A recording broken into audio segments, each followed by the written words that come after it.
Keen observers of history may recall a few weeks ago when Bragg wrote an article accusing me of being a racist homophobe. I know, very avant-garde accusations from a hipster magazine to publish. Then, when I addressed it in this video, Luke Girgis, who, if you don't know who that is, guess, based on how massive his glasses are.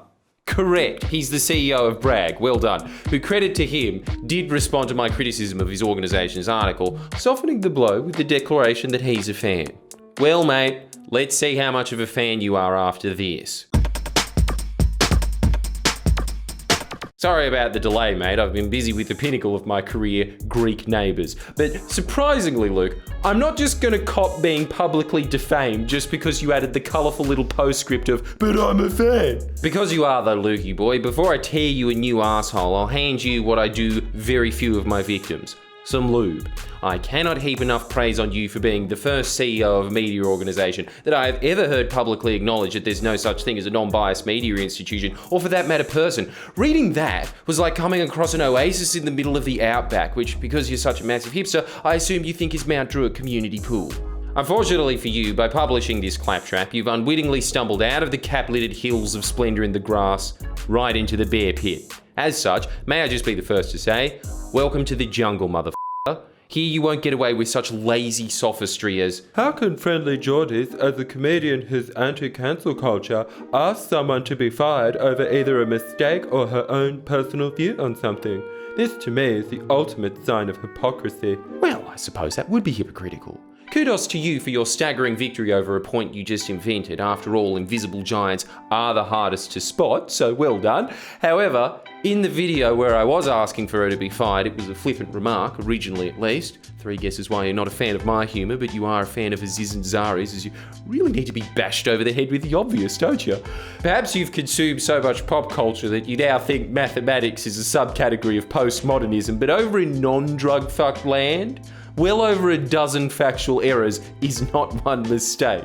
Clear-cut, deliberate lies should not be dismissed as expressing one's opinion, because if that's the case, you're a pedophile, Luke. Just expressing my opinion, why you're mad. The reason I was calling for her to be fired, initially tongue-in-cheek mind you, had nothing to do with the fact that she had slighted me. It was for the same reason I would call for an illiterate pygmy to be fired as a library shelf stacker, and that is, they can't do the job. The title and opening paragraph of this digitised hogwash are factually inaccurate.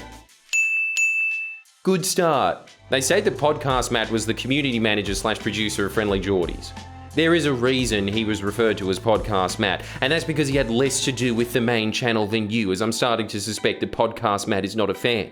If that listless boob you hired was worth even a pinch of her salt, she would have called me for a right of reply, where I would have privately told her what I told the other click-hungry publications that were circling for comment, which was that if you publish an article, this would be the response, at which point they scuttled back into the darkness from whence they lurk to write about things they're actually qualified to discuss, like Harry Styles wearing a f***ing dress. Like I said in my response video, racism is such a debased term. You can call a lamppost racist, yet even when casting the mind-numbing, almost purely subjective net of racism, she still can't land a f***ing fish. I've had enough arguments with hipsters to know that when you prove them wrong on the facts, they'll always retreat to this underdeveloped point of, you can't talk as a white person, you have to talk to elders and accept everything they say as gospel, otherwise you're a quote, drunk. Well, Bragg, this is an elder from the region who wrote to me, and he agreed with me on the tree. Or does his opinion not count either? Perhaps he should have called you to get a true expert's opinion. In fact, he gave me even more information that made the claims of that specific tree being sacred even more spurious, and guess what? Said that my comments were more a gaffe than racist. Not that I care, as I think that term is deliberately designed to be like nailing jelly to a wall so people like you can feel morally superior about something in life without actually having to develop any morality. I just wanted to take said nail out of the wall and into your coffin. Want to play again? No, too bad. Disrespectful comments about the sacred deja vu wrong trees. I did not. I commented on a tree, singular Mephisto, singular. The majority of Indigenous elders in the region agree that the tree was not sacred, so by pure consensus, you are making much more disrespectful comments by ignorantly insisting that it is after it's been voted on. How dare you be so culturally insensitive as to fly in the face of their noocratic system? Luke, really think about what a defective product you're sticking your pencil neck out for. It's not one mistake, it's one mistake every sentence. Minimum. I know you stated that Bragg prides itself on hiring Many different people of diverse political, religious, and cultural backgrounds, which I'm sure translates to all races from across the globe, coming together to decide on whether they should be voting for the Greens or keep Sydney open. But personally, and remember this is all advice, I would prefer if you prided yourself on the fact that you hire people who have even the faintest idea on the topics they're writing on. Friendly Jordy's ranted in his podcast, which has 2 million downloads.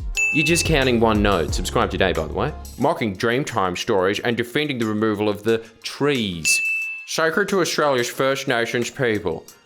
He continued his insensitive line of commentary, adding more remarks about genocide, which he says while doing air quotes, and ending with "science counts for everything." Almost the exact opposite of what I was saying, so a blatant and willful butchering of the facts that I can only assume she wrote because she's so stupid she doesn't think the replay button exists.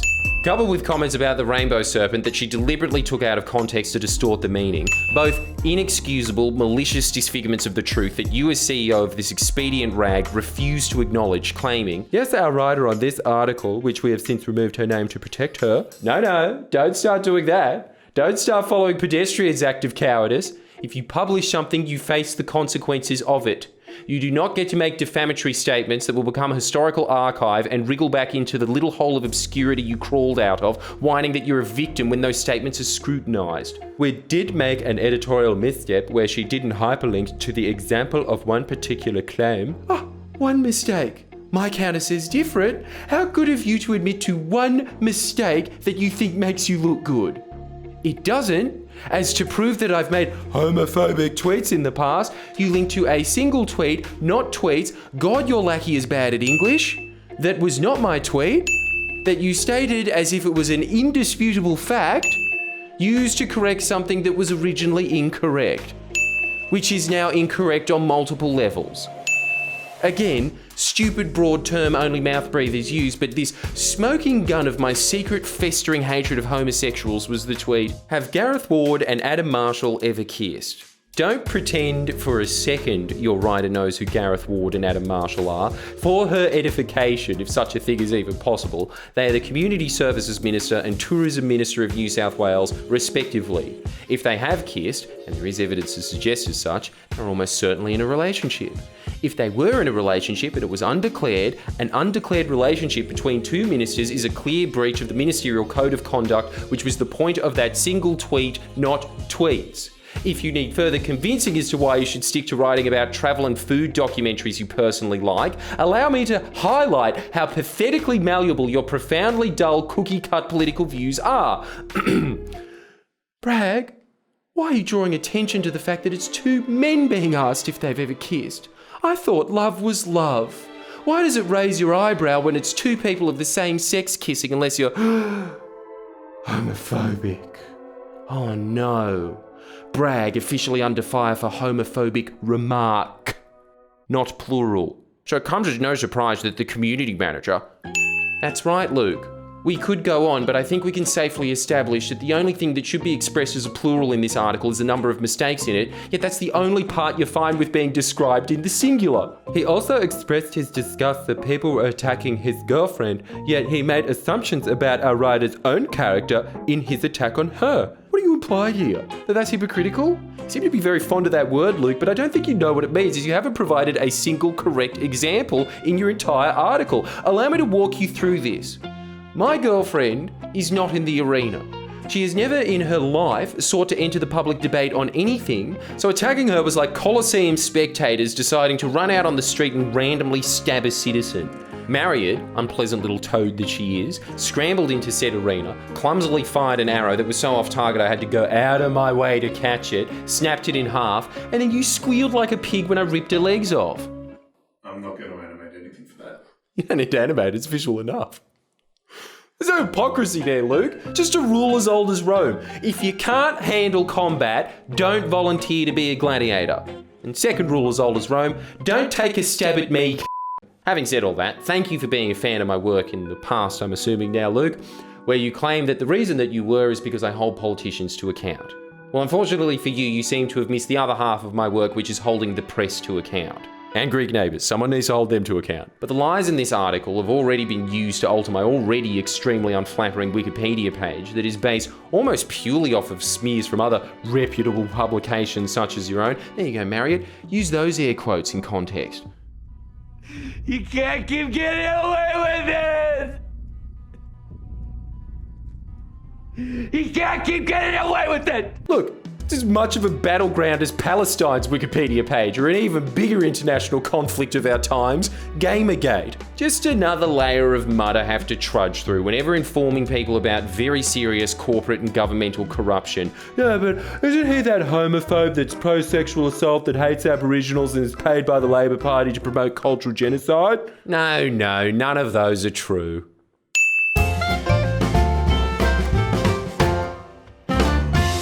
But at least most of the other slanderous accusations out there are claims of mine that were grossly taken out of context.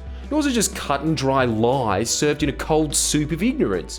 Why do I have to wear those accusations? Because you feel that hiring people who are borderline illiterate somehow falls under free speech? I know you think you're very clever by dipping your little tippy toes in the waters of political journalism every now and then, but Luke, the stream you're flirting with is the Rubicon.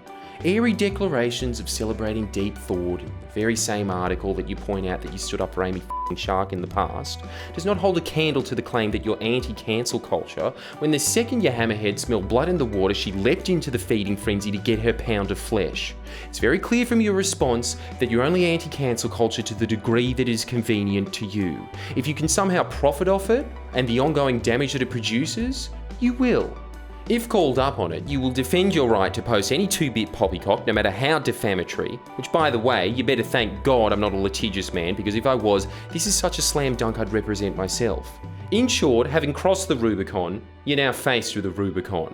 The reputation of your publication is now at stake. If you're truly a fan, I'll put this in words you might understand. This is your Marcus Paul moment, Luke. Don't f*** it up. Like this video if you'll think you'll f*** it up. Also, get a Bros shirt. Not this one though, this designed specifically. Mine! Get the original one.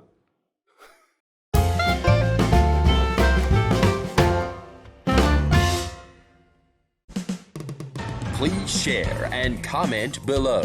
Comment.